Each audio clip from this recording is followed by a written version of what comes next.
Hello guys, welcome back to our channel. We're so excited to have you again.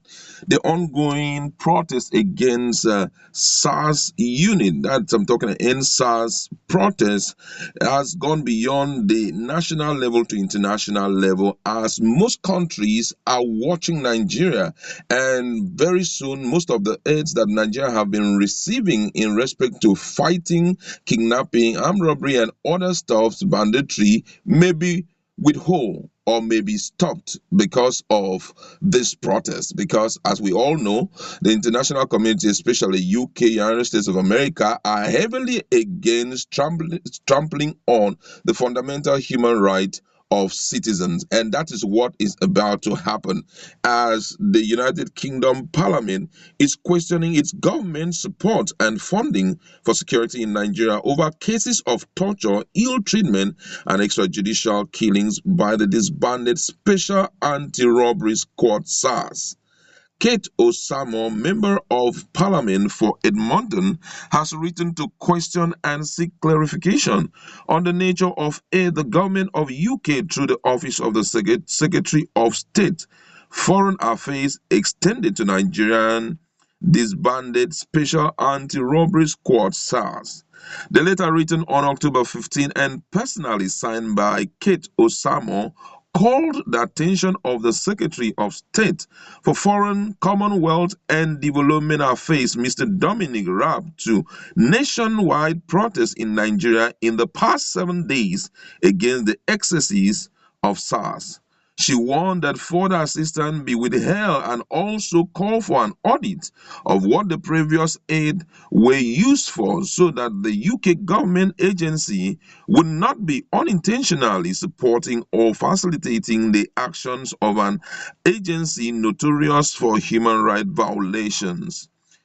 Kate Osamo's later stated that, and I quote, it say, there have been 82 proven and documented incidents of torture, ill treatment, extrajudicial execution, and gross human rights abuses against SARS since January 2007, and cautioned it would be unthinkable that the UK agency gives support to such body unless for training on proper conduct that respects human rights. The letter further reads, I am writing as a member of the International Development and Selected Committee and chair of the Nigerian APPG to ask for some clarification regarding the Conflict Stability and Security Fund project in Nigeria, which is aimed at increasing the capacity of the Nigerian Kidnap Unit to deliver anti-kidnap and kidnap response capacity. I am sure you will be aware of the recent protests against Nigeria's Special Anti-Robbery Squad SARS, which has been involved in at least 82 cases of torture, ill treatment, and extrajudicial execution since January 2017. Given these concerns generally with the nature of corruption and brutality in Nigeria law enforcement, it is obviously extremely important that no UK development spending finds its way into the pocket of groups within Nigeria who are guilty of such crimes. For that reason, I am very concerned about the UK Development Fund, which have been invested in the Nigerian countering organized crime and corruption project, and the lack of transparency when it comes to these projects. In the light of the lack of detail provided and the circumstances in Nigeria, there is a high risk that the NCA is providing support to two units implicated in the abuses I have mentioned above. I would therefore be grateful if you could confirm whether any fund or other kind of support have directly or indirectly been given to the SARS unit. Oh my God. You can see that this whole issue has gone beyond the boundaries of Nigeria. The international community, they are watching. Yesterday, we heard from the UN Secretary General, Guterres, and other countries have also been on the watch. Celebrities from different countries have been talking about this protest because most of them have little or no idea of the level of police brutality Nigerians have been going through.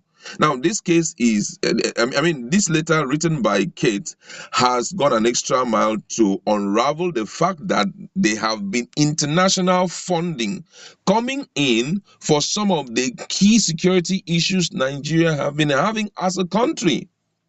Imagine they're talking about kidnap because of what they have been hearing about Nigeria. There is no, security. They have been funding our security unit. But one of the things that they are desperately interested in knowing is what have they been using this funding to do. When I hear this kind of thing, it breaks the heart. Breaks the heart in a sense that in Nigeria, the way we look at issue, we revolve everything around budget provision and all of that. We look at the issue of the economy, that monies gotten from sales of some of the key major economic parameters in Nigeria is not enough to take care of our budget. For that reason, it's good enough for us to do what? To borrow fundings from the international community. But imagine this kind of letter coming in, that even the UK have been giving support to Nigeria in the area of insecurity. The only thing that they are interested in knowing is that let it not be that these people have this SARS, that's this special anti-robbery squad, have also been making use of this money, because it will be painful to them that we are funding unintentionally a people that have always been raising up their hands against the right of Nigerians. Already they have a record of 82 cases. This is serious.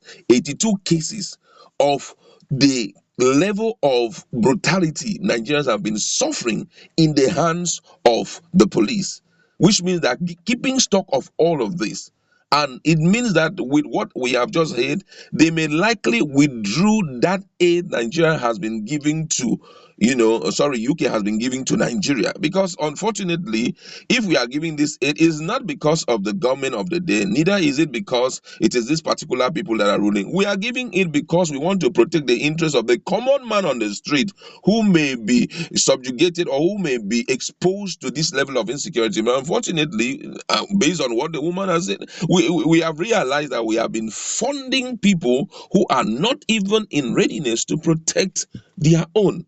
And I feel that all of this should be reviewed. I tell you the whole truth, because as much as Nigeria is a country that is very used to begging, and we like to, via our NGOs, we open up on the level of suffering Nigerians are going through.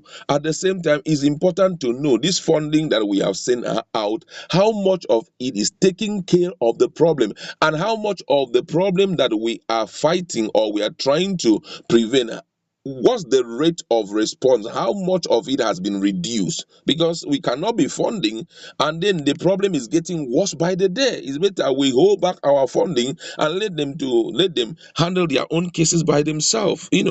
This is really, really serious, and I feel at this point that the government need to do something very drastic about this case, because if they decide to withdraw their funding from the country, it therefore means that other people, or sorry, let me not go there, let me say, by the time they will complete their probe of what that money had been used for, something else may come up. Yesterday, when I was going through this issue of some of the celebrities who were invited to be a part of the panel, who will deal with some of the issues that Nigerians have presented, one of those guys who withdrew from it first the bad guy who withdrew from it made a very strong revelation.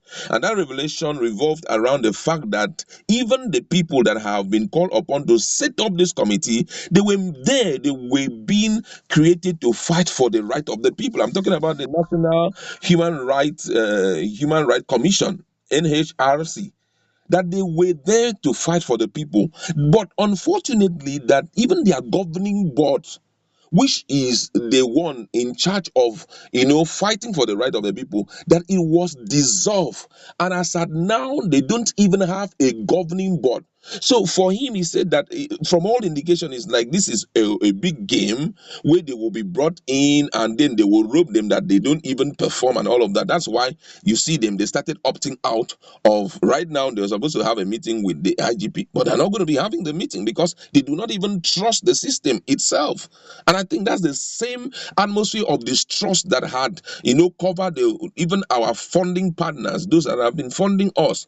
Because if we have been funding you and yet the problem is escalating now, the human right of the people has been trampled upon, then we have to stop our funding. It's a serious case. I tell you the truth. I hope that when it is being checked, it won't be realized that at the end of the day, SARS was among the people that enjoy funding. But even when we are talking about SARS enjoying the funding, the question is even their own salaries, that's SARS salaries, how much were they earning?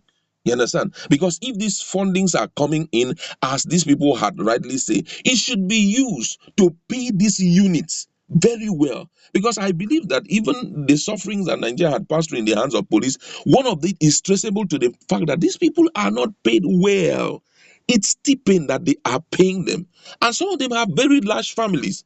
And by the time they look at what the political holders, office holders are enjoying and the little monies that are coming into their hands, why wouldn't they want to go haywire and see how they can make monies for themselves? After all, we are legitimate in holding guns, so we can use it to intimidate the Nigerian people.